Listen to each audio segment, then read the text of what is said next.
BHK, 3 BHK, shops, restaurant, supermarket and commercial. Available for rent in Kolattur. Nearby Meridian Hospital, Kumaran Hospital, backside of Red Terry.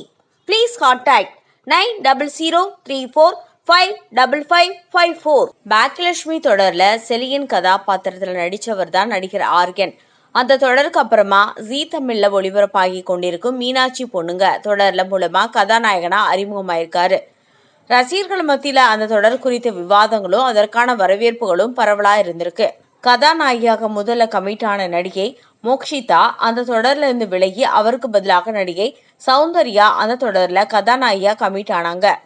வீடு அர்ச்சனா அந்த தொடர்ல இருந்து விலக அவருக்கு பதிலாக ஸ்ரீரஞ்சனி அந்த கதாபாத்திரத்துல நடிச்சாங்க.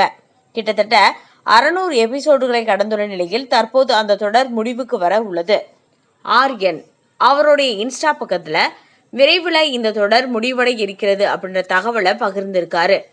பிக்பாஸ் நிகழ்ச்சி மூலமா பிரபலமானவர் தான் கேப்ரிலா. இந்த நிகழ்ச்சிக்கு அப்புறமா ஈரமான ரோஜாவை தொடர்ல நடிச்சிருக்காங்க. அந்த தொடர் இவருக்கு மிகுந்த வரவேற்பையே பெற்று தந்தது. இந்நிலையில தற்போது சன் டிவில புதிதாக வந்திருக்கும் மருமகள் தொடர்ல நாயகியாக நடிச்சிட்டு இருக்காங்க.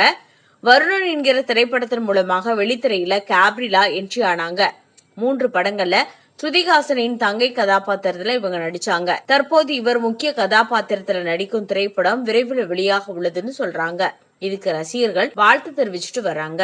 இதை பத்தின உங்க கருத்தை பதிவு பண்ணுங்க.